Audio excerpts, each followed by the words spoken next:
حضرت عمر جب نعرہ لگاتے نا تو کیسر و کسرا کانپتے. سفیر آتے روم کے ملنے کے لیے تو کہتے جاؤ عمر نفل پڑھ رہے ہیں، ٹائم کوئی نہیں. ایک دن اندر میٹنگ ہو رہی تھی، حضرت عمر میٹنگ میں بیٹھے تھے. آپ کے بیٹے ملنے آئے عبداللہ ابن عمر. ابا جی اندر آ جاؤ. فرمایا دروازے پہ کھڑا ہو، میں ضروری بات کر رہا ہوں، اندر نہ آنا. جناب عبداللہ ابن عمر کہتے ہیں میں دروازے پہ کھڑا ہو گیا. تھوڑی دیر گزری تو امام حسین بھی آ گئے. ایک حدیث میں ایک روایت میں امام حسن کا لفظ بھی ہے. امام حسین آئے، آ کے عبداللہ ابن عمر سے کہنے لگے عمر فاروق اندر ہیں؟ تو کہا وہ اندر تو ہے.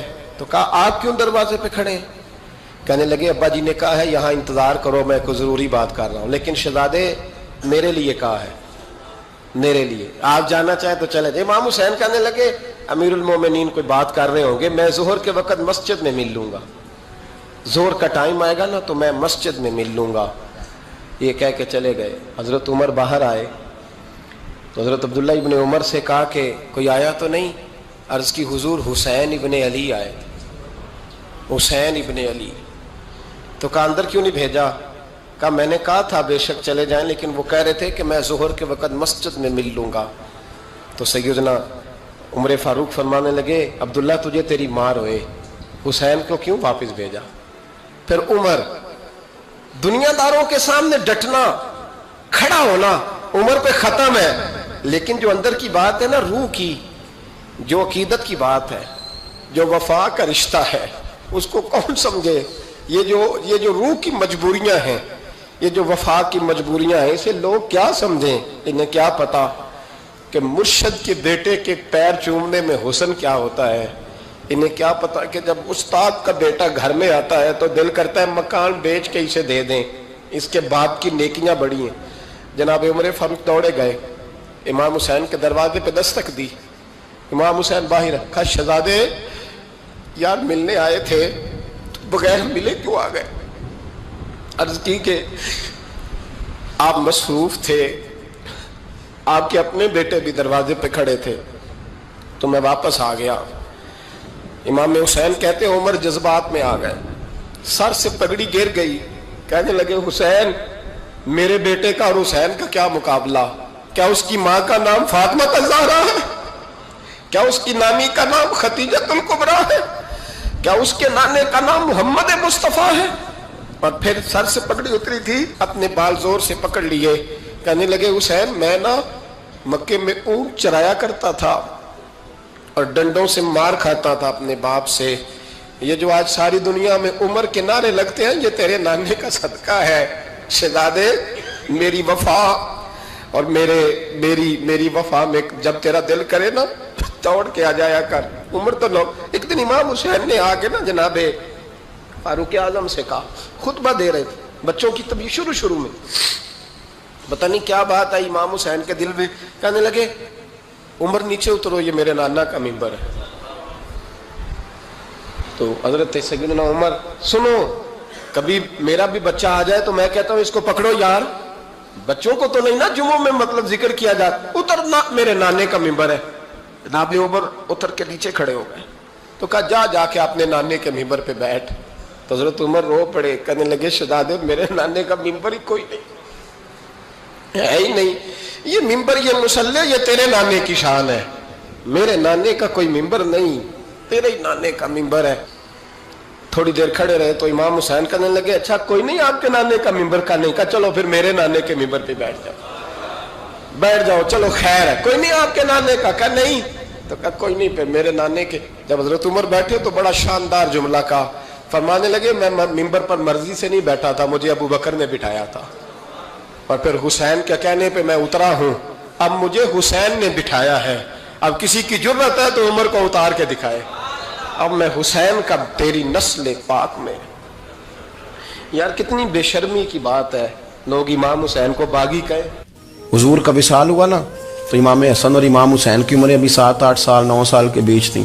تو حضرت مولا علی شیر خدا رضی اللہ تعالیٰ عنہ کے ساتھ امام حسن آئے مسجد میں تو ممبر پہ بیٹھے ہوئے دیکھا حضرت ابوبکر صدیق کو، تو کہنے لگے نیچے اترنا میرے نانا کا ممبر ہے. بچوں کو بڑی پہچان ہوتی ہے نا ابا کے کپڑوں کی، سے پتہ ہوتا ہے کہ یہ میرے نانا کا ہے، یہ میرے نیچے اترو، یہ ممبر میرے